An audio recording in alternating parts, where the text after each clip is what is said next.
খেয়াল করো, তরলের কোনো পদার্থ ডুবাই দিলে চাপ, ভালো করে বুঝে নাও। মনে করো তুমি একটা পুকুরে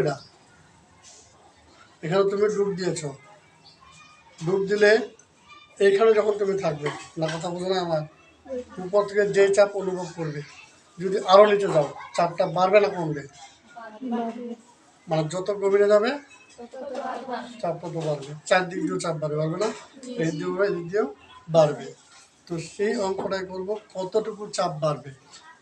মানে কোনো তুমি নদীতে গেছো, পুকুরে গেছো, জলে যে কোনো এখানে একটা জিনিস ডুবাই দিচ্ছ, এরকম চাপটা কতটুকু বাড়বে। এটার জন্য একটা সূত্র আছে, চাপকে বলা হয় পি সমান এইচ রো জি। এখন দেখো কোনটার নাম কি? এইচ। এইচ হচ্ছে গভীরতা, গভীরতা কথা বোঝা যাচ্ছে? এইচ কি? গভীরতা। তাহলে গভীরতাকে এখানে মিটার দিয়ে, অর্থাৎ যেই লেখাটার শেষে মিটার থাকবে সেটা এইচ এর মান, বা কিলোমিটার থাকবে তখন মিটার করে নিতে হবে। খেয়াল করো, লেখাটা একটা শব্দ, একটা সংখ্যা থাকবে, সংখ্যাটা শেষে কি থাকবে? মিটার, এম অথবা কিলোমিটার। তাহলে চোখটা বন্ধ করে সেটার নাম কি বলবো? এইচ। এবার রোটা লিখতে হয় এমনি করে, এটার নাম কি? রোটা কিভাবে চিনবো? দেখো, যেটাতে নিউটন কেজি ইনভার্স 1 লেখা থাকবে, একটা সংখ্যা থাকবে, সংখ্যাটার শেষে নিউটন কেজি ইনভার্স 1 লেখা থাকবে, তাহলে এটা রো এর মান। আর একটা কি? জি এর মানটা হচ্ছে মুখস্থ 9.8। বুঝা গেছে না? বুঝেন নাই?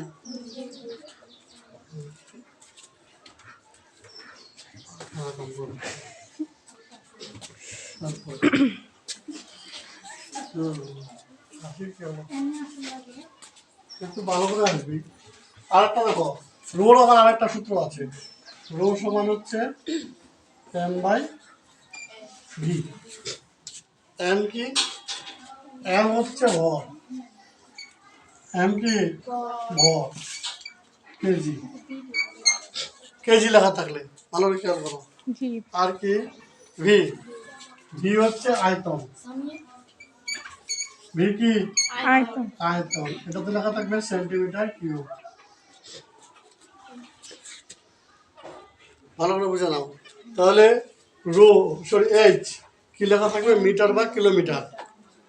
Rho newton kg inverse 1, g 9.8, ভর কেজি, আয়তন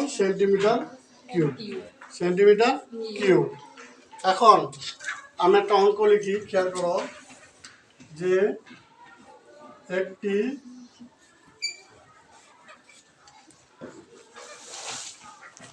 পুকুরের ঘনত্ব, পুকুরের পানির ঘনত্ব আর কি, পুকুরের পানির ঘনত্ব, ভালো করে খেয়াল করো, পানির ঘনত্ব মনে করো 20 নিউটন কেজি ইনভার্স 1, এবং 10 মিটার গভীরতায় চাপ কত হবে? চাপ কত হবে? আগে প্রশ্নটা বুঝো। একটা পুকুরের পানির ঘনত্ব 20 নিউটন কেজি ইনভার্স 1, এটা তো ক্লিয়ার, এবং এর 10 মিটার গভীরতায় চাপ কত হবে? তাহলে এই যে তিনটা আছে, তিনটার মধ্যে এখানে কোনটার মান দেওয়া আছে বলো? এটা কার মান? রো এর মান। এটা কার মান? এইচ এর মান। তাহলে আমাকে টি এর মান বের করতে হবে। তাহলে আমার খাতায় কি লিখতে হবে? এখানে দিয়ে লেখা হবে যে দেওয়া আছে। দেওয়া আছে। গভীরতা, পানির গভীরতা, পানির গভীরতা এইচ সমান কত? 10 মিটার, তাই না? আর পানির ঘনত্ব রো সমান কত? 20 নিউটন কেজি ইনভার্স ওয়ান। একটু ভাগ থাকবে লেখার সময়। আরেকটা আমরা কি জানি? জি সমান কত জানি? 9.8 নিউটন মনে হয়। তাহলে এখন আমরা কি লিখবো? আমরা জানি পি সমান এইচ রো জি। এইচ এর মান 10, পি এর মান রো এর মান 20, জি এর মান 9.8। তাহলে এখন তিনটা গুণ করে দিই। কত গুণ করলে? তাড়াতাড়ি গুণ করে বলে দেখি। এটা কি লিখছি? নিউটন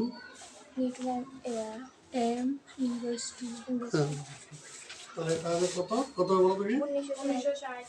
1960.9 10 দুগুণী 200 1960 নিউটন মিটার ইনভার্স 2 নাকি? এটা হবে না? এটা হবে অ্যান্সার। বুঝা গেছে জিনিসটা?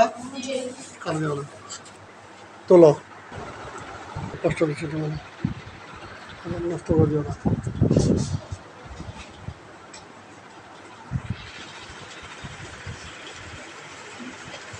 এখন আরেকটা অঙ্ক দেখো তোমরা। অঙ্কটা হচ্ছে কেরোসিনের ঘনত্ব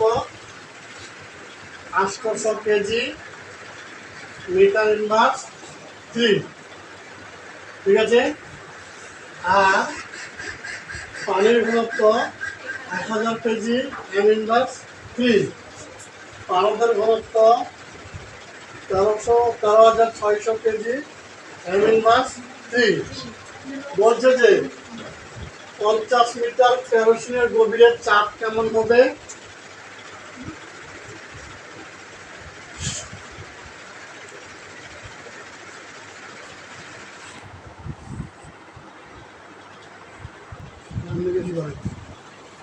এই তিনটি তরলের ক্ষেত্রে 50 মিটার গভীরের চাপ নির্ণয় করো।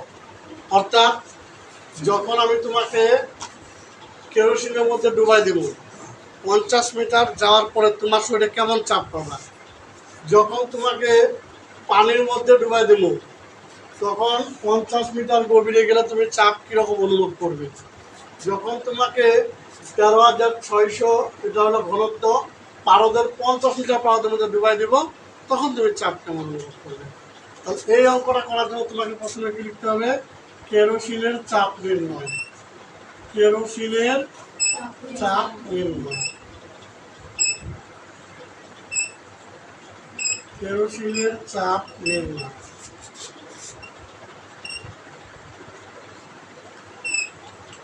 তাহলে চাপ নির্ণয় করার জন্য এখানে এইচ কত বলতো? কেরোসিনের 50 না? কেরোসিনের রো কত?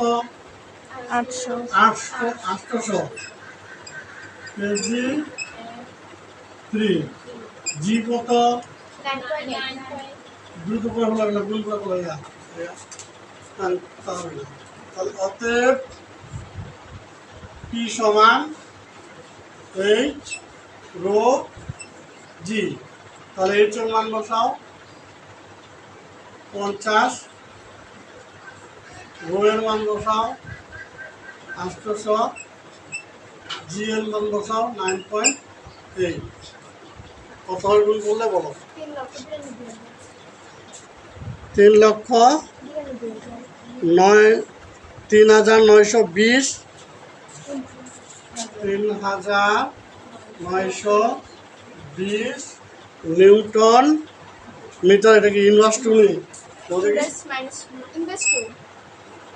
ইনভার্স 2 এটা হবে একটা অ্যান্সার, এটা অ্যান্সার শেষ। এবার আমি কাউকে করবো পানিরটা।